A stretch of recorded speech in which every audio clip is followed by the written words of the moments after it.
할렐루야. 고난주간이 시작되는 종료주일, 주님의 십자가로 한 걸음씩 더 나아가는 믿음의 한 주간 되기를 축복합니다. 옆에 분에게 한번 질문해 주세요. 예수님 만나셨습니까? 예수님 만나셨어요? 교회 다니는 사람들한테 예수님 만났어요? 라고 물어보면 뭐라고 대답해야 되나? 라고 아마 의아스러운 질문일 수 있을 것 같습니다. 사순절, 또 고난주간 릴레이 기도, 내일부터 시작하는 특세, 이 모든 프로그램들이 다 뭐를 하려고 그러는 걸까? 목적은 하나죠. 성도들이 예수님 만나기를 바라는 마음, 그렇게 돕도록 계단 하나 만들어주기 위한 간절한 몸부림들이 다 이런 행사들 아니겠습니까? 옆에 분에게 한번 축복해 주세요. 예수님 만납시다. 예수님 만납시다. 우리가 예수님 만나고 싶어하는 마음 다 있는데 가끔 상상해봐요. 그럼 진짜 예수님 만나면 어떻게 되지? 유명인이나 연예인들 만나면 막 인증샷 찍고 페북에 인스타에 사진 올리고 난리가 나는데, 아마 우리가 예수님을 만나게 된다면 평생 잊지 못할 황홀경까지 아주 멋진 경험으로 사진도 많이 찍어두고 할 거예요. 우리 어렸을 때 불렀던 찬양 기억하시죠? 오늘 내가 예수님 만나면 어떻게 되나요? 정말 좋겠네. 정말 좋겠네. 정말 예수님 만나면 정말 좋겠네. 율동도 굉장히 격하게 했던 기억이 납니다. 그런데 정말 그렇게 좋을까? 여러분들 타임머신에 좀 태워서 2000년 전에 시간여행을 시켜서 예수님이 해변을 걸었던 그 해변가로 같이 실습을 가고, 예수님 모습도 직접 바라보는 체험도 시켜주고, 들에서 설교하시는 예수님 설교를 귀로 직접 듣게도 하는, 이렇게 할 거면 여러분 어떠시겠어요? 아마 여기 계신 분들은 내가 돈 얼마 들더라도 꼭 한번 해보고 싶다라고 할 거예요. 우리 생각으로는 한 번만 그렇게 되면 죽어도 여한이 없다는 싶을 생각에 감격적인 순간이라고 여길 텐데, 정작 그 시절에 살았던 분들은 그러면 어땠을까요? 우리가 그렇게 멋지게 생각했던 예수님을 보고 예수님 만난 사람들, 그 시대의 그 사람들은 그 일을 별로 환상적으로 여기지 않았어요. 그렇게 고맙게 여기지도 않았어요. 복음서에 많은 분들이 예수님을 만났지만 예수님과 단독으로 만나거나 아주 지근 거리에서, 정말 숨결이 느껴지는 거리에서 만나서 대화를 나눈 사람이 몇 없습니다. 그 중에 한 분을 여러분에게 오늘 소개시켜 드리려고 합니다. 그분의 이름은 빌라도, 직책은 총독입니다. 로마 황제 티베리우스 주후 26년에 빌라도가 5번째 유대 총독으로 임명됩니다.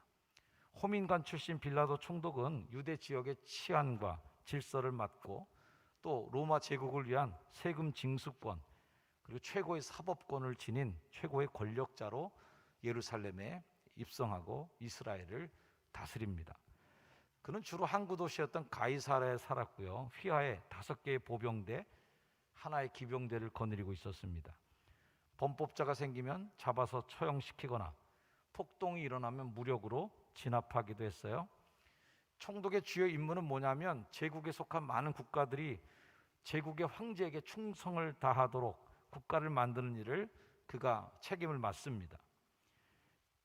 로마의 황제의 권위에 도전하는 상황에 대해서는 즉각 보고가 되고 황제의 지시를 받아 진압합니다. 빌라도는 유대의 관습을 그렇게 존중해 주지 않았다고 그래요. 점령군으로서의 권위를 마음껏 구사했던 폭군형 지도자였다고 합니다. 팔레스타인에 도착하자마자 그는 황제의 초상이 그려져 있는 군기를 들고 예루살렘에 입성하는 바람에 초장부터 유대인들의 반감을 샀고, 백성들이 거칠게 항의하자 철회하기도 했답니다. 그 당시 로마의 수로가 굉장히 유명하잖아요. 수로 사업을 위한 공사 대금을 각국에서 차출하는데, 성전 창고에 있는 금, 성전 창고에 돈을 가져가서 내는 바람에 분노한 유대인들의 저항이 일어나자 잔인하게 몽둥이로 진압하기도 했답니다.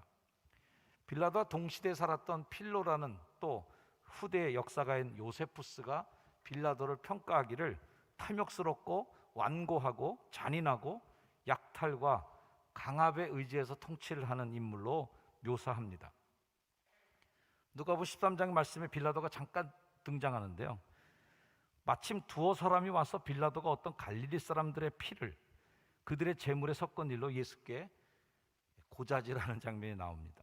갈릴리 사람 그러면 약간 반로마적인 정서가 셌던 지역, 예루살렘에서 제사를 드리다가 아마 갈릴리 사람 몇을 빌라도가 처형했거나 잔인하게 뭔가 진압하면서 피를 흘린 것이 제단의 소를 잡고 흘린 피하고 제단에 양을 잡아서 뿌린 피와 그 사람의 피가 같이 흘려지고 거기서 잔인한 일들이 일어나서 제물에 피가 섞였다라는 것을 예수께 아뢰는 장면이 나옵니다. 빌라도가 잔인한 살인을 했다라고 추측해 볼 수 있는 대목이죠. 자, 그 당시에 총독이었기 때문에 당시 핫한 인물 중에 하나였던 예수님과 빌라도가 만나는 것은 뭐 그다지 놀랄 일이 아닙니다만, 어쨌든 그 두 사람의 만남은 공교롭게도 재판정에서 만나게 됩니다. 하나님의 아들로 이 세상을 구원할 메시아로 오신 예수님인데, 그 예수님이 빌라도와 만나는 자리는 신학적인 논쟁을 하거나 신앙적인 대화를 하는 자리가 아니라 판결을 내려야 되는 정치적 재판의 자리였다. 이것도 좀 아이러니하죠. 예수님을 고발한 사람들은 다 종교인들이었습니다.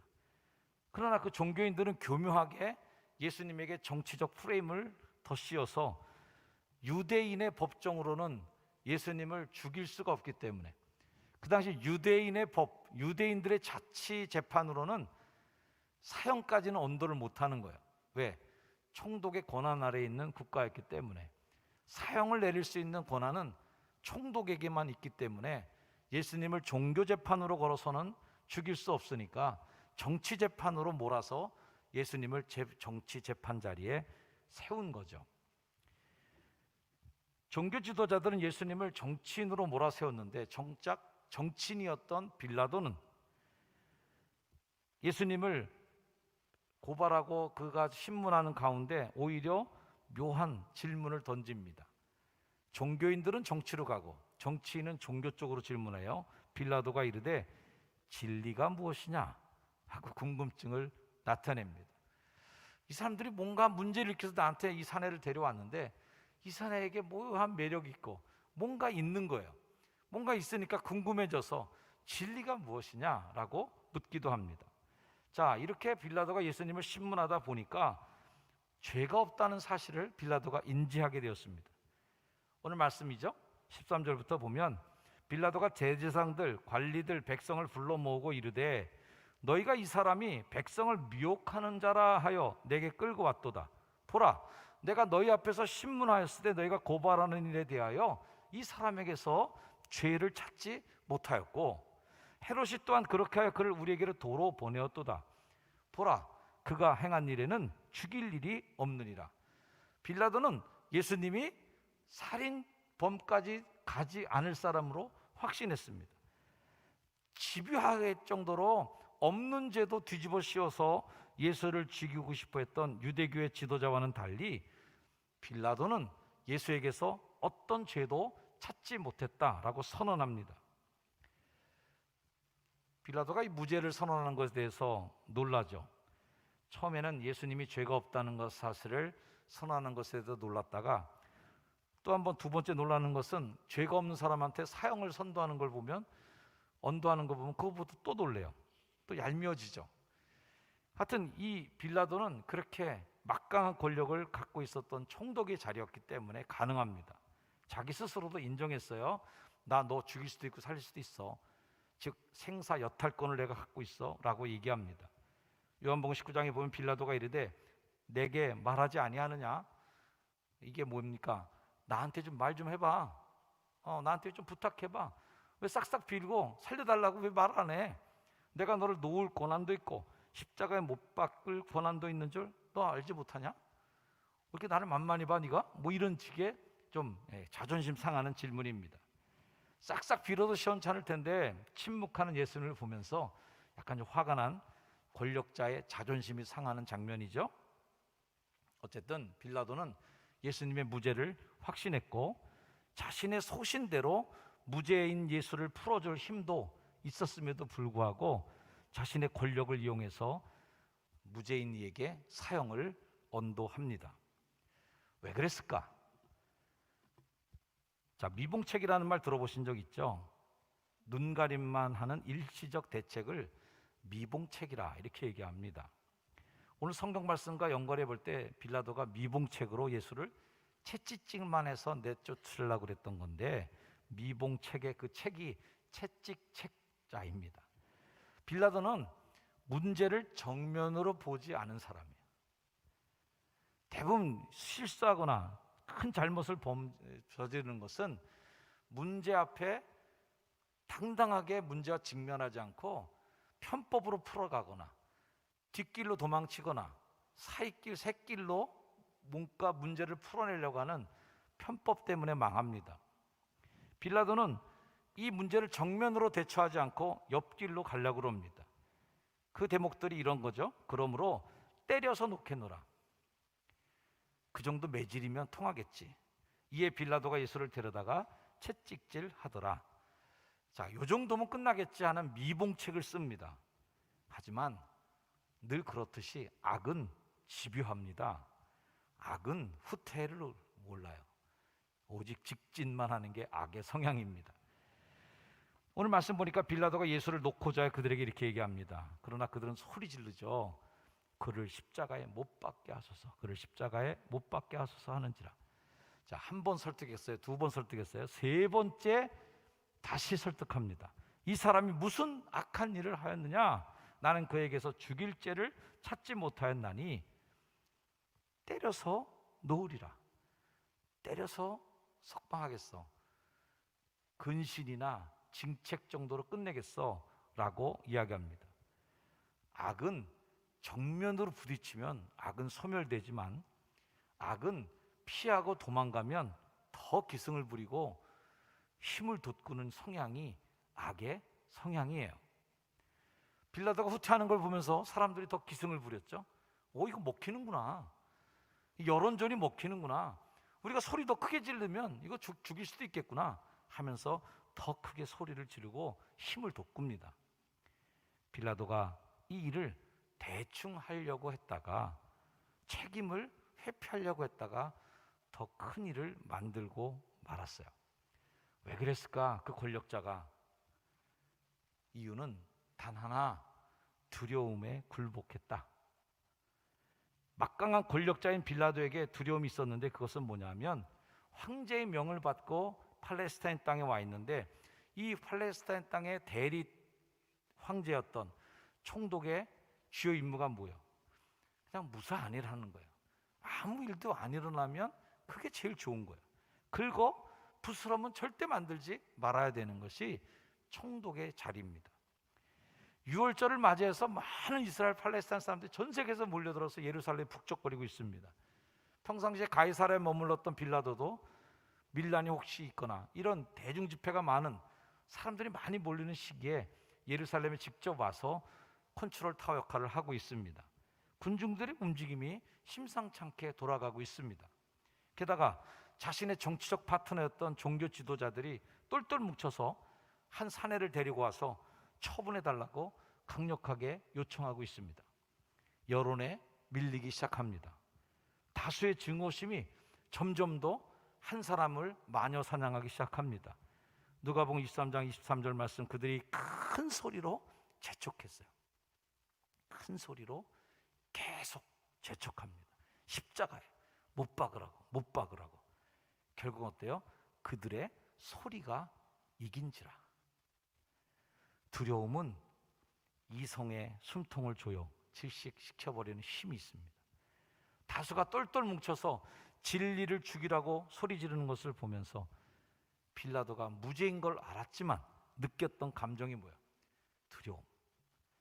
이러다 내 자리도 성취 못하겠구나 하는 두려움에 휩싸입니다. 요한복음은 그 현실을 정확하게 말해줘요. 빌라도가 이 말을 듣고 더욱 두려워했다는 겁니다. 빌라도는 결국 그 두려움 앞에 자신의 소신을 꺾죠. 그리고 문제로부터 도망칩니다. 빌라도의 무책임, 두려움에 후퇴하는 빌라도의 용기 없음, 그것이 예수님을 죽음으로 내몰죠. 이야기를 마태복음에 이렇게 그려줍니다. 빌라도가 이르되 어찌미냐 무슨 악한 일을 하였느냐. 그들이 더욱 소리질러 이르되 십자가에 못 박혀야 하겠나이다 하는지라. 빌라도가 아무 성과도 없이 도리어 밀란이 나려는 것을 보고 물을 가져다가 무리 앞에서 손을 씻으며 이르되 이 사람의 피에 대하여 나는 무죄하니 너희가 당하라. 나는 손 뗄 거야. 난 책임 안 져. 라고 선언합니다.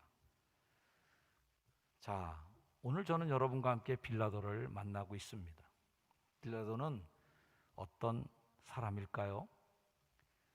우리가 모두가 부러워하는 메시아를 만난 사람입니다. 그리고 그 메시아와 대화도 했던 사람입니다. 하지만 메시아를 만났으면서도 구원받지 못한 사람입니다. 교회도 예수님을 만나지만 구원받지 못하는 제2의 빌라도가 있을 수 있다라고 저는 생각했습니다. 목사도 빌라도가 될 수 있겠구나 생각했습니다. 예수님에 대해서 많이 알고 그분을 속속들이 신문하면서 신상 파악 다 끝내고 그분의 정치 성향, 종교 성향까지 다 파악해 놓은 빌라도가 결국은 예수는 믿지 못하는 거예요. 교회 다니면서 예수에 대해서 많이 들었고 예수에 대해서 알게 됐고 그분의 삶을 우리는 성경을 통해서 태어날 때부터의 사건부터 죽을 때까지 사건까지 싹 다 파악하고 앉아 있는데 정작 그분을 구원자로 만나지 못한 사람, 빌라도죠. 진리가 무엇이냐라고 예수께 질문하면서 그는 예수님에게 진리를 찾았지만 그 진리를 자신의 삶으로 녹여내지는 못한 사람. 이 양반이 뭘 추구하는지 내가 알겠어. 하나님 나라가 뭐냐라고 질문할 때 다 알게 됐지만 나는 그렇게는 안 돼라고 거부했던 사람. 여러 징조를 통해 양심의 소리를 들을 기회가 많이 있었지만 그 자신의 소신을 처리할 수도 있었고 여러 기회가 있었지만 결국은 자리 한번 지키려다가 대중에게 영합하려다가 메시아를 죽이고 마는 원흉이 되고 마는 빌라도. 그래서 우리 모두가 본디오 빌라도에게 고난을 받으사 십자가에 못 박혀 죽으시고 라고 하는 예수 죽인 살해의 주범이 된 사람. 예수님과 마주대하면서 눈빛을 보고 대화를 나눈 몇 안 됐던 사람 중 하나.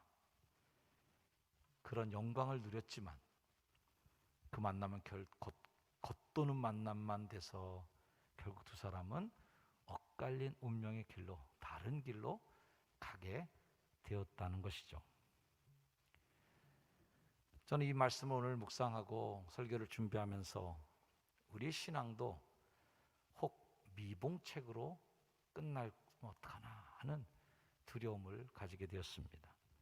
숱하게 우리는 교회 다니면서 예수님, 십자가, 고난, 죽음, 부활 얼마나 많은 정보들을 습득합니까? 이런 정보와 단어들을 다 만나고 접하면서도 정작 예수님을 만나지 못한다면 결국 자신의 정치적인 시각으로밖에는 예수님을 볼 수 없었던 빌라도처럼 내 생각의 색안경으로 예수님을 보다가 결국 그분의 길하고 내 길은 다르구나 라고 헤어지고 있지는 않는가. 교회를 다니면서 진리의 속살 맛은 보지 못한 채 겉핥기식으로 예배만 드리다가 성전 마당만 밟고 가는 우리가 될까 두렵다는 마음을 가지게 되었습니다. 우리 효성중앙교회 안에는 제2의 빌라도가 없기를 주의 이름으로 축복합니다. 만났지만 만나지 못한 빌라도, 들었지만 듣지 못했던 빌라도. 그래서 빌라도는 예수를 만났지만 결국 예수를 배신한 사람이 되고 말았습니다. 내일부터 시작되는 고난주간 특세를 통해 지난 주일에 우리가 만났던 베드로 그 신앙도 벗어내길 바랍니다. 사람의 일만 생각하고 하나님의 일을 그르치는 베드로가 되지 말자. 오늘 빌라도의 신앙을 보면서 예수님 만났지만 삶이 변화되지 않은 그런 사람은 되지 말자. 오히려 예수님 만나서 인생과 삶의 가치가 변하고 삶의 방식이 바뀌었던 삭개오가 된다면 얼마나 좋을까. 예수님의 제자인 것을 드러내지 못하고 살다가 예수님이 죽으신 다음에 무덤을 예수님께 드리기로 작정하고 나섰던 아리마대 사람 요셉처럼 예수님의 제자인 것을 생명을 내걸고 증거하는 신앙의 결단이 있기를 축원합니다. 예레미야서의 말씀을 함께 읽으면서 저의 설교를 마치려고 합니다. 함께 한번 읽어주겠습니까? 시작. 너희가 내게 부르짖으며 내게 와서 기도하면 내가 너희들의 기도를 들을 것이요 너희가 온 마음으로 나를 구하면 나를 찾을 것이요 나를 만나리라. 이것은 여호와의 말씀이니라. 아멘. 내일부터 시작되는 특세가 예수님 만나는 시간 되게 축복합니다. 와서 기도하면 들어줄 거다. 온 마음으로 나를 구하면 나를 찾을 것이요 나를 만나리라. 여호와의 말씀이니라. 예수님 만나는 이 절기, 예수님 만나는 감격의 부활절 되시기를 축원합니다. 기도하겠습니다.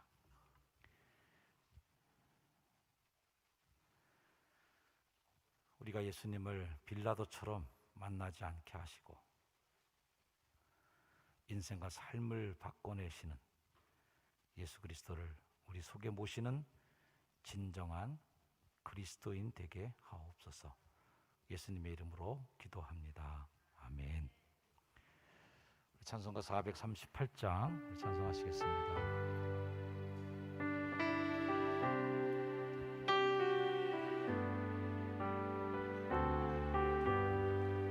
내 영혼이 은총 입어 중한 죄짐 벗고 보니 슬픔 많은 이 세상도 천국으로 가도다.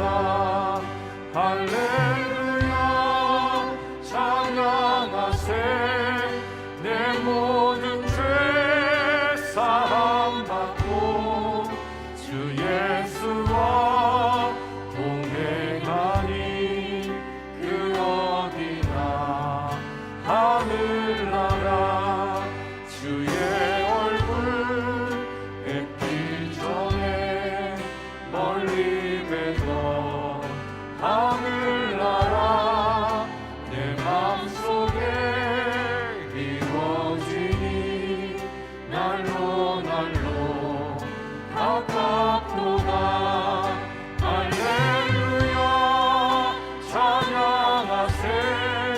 내 모든 죄 사함받고 주 예수와 동행하니 그 어디나 하늘나라. 높은 산이 거친 들이 조막이나 궁궐이나 내 주 예수 모신 곳이 그 어디나 하늘나라. 할렐루야 찬양하세. 내 모든 죄 사함받고 주 예수와 동행하니 그 어디나 하늘나라.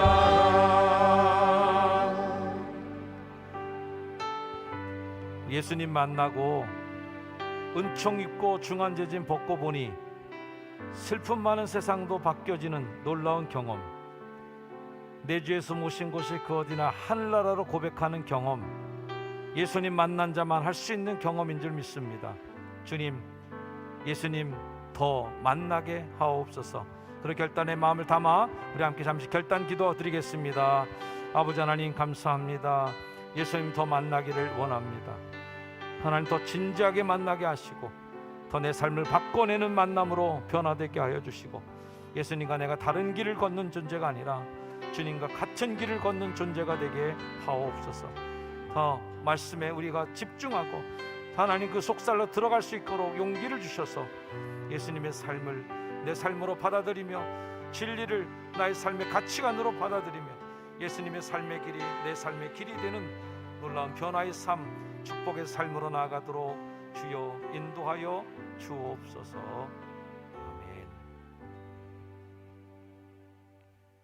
이제는 골고다의 십자가를 오르시어 우리 인류에게 희망과 소망의 부활의 영광을 허락하신 우리 주 예수 그리스도의 그 크신 은혜와 독생자를 주셔서 누구든지 저를 믿는 자마다 멸망치 않고 영생을 얻게 해주시는 하나님의 그 크신 사랑과 예수님을 만나지 못한 이들을 주께로 이끄시며 영혼으로 마음으로 속사람으로 주를 만나게 도와주시는 성령님의 놀라운 은혜의 역사가 이 시간 함께 예배에 참여한 거룩한 죄 백성들 머리 위에 이제 영원까지 늘 항상 함께 하시기를 간절히 축원하옵나이다. 아멘.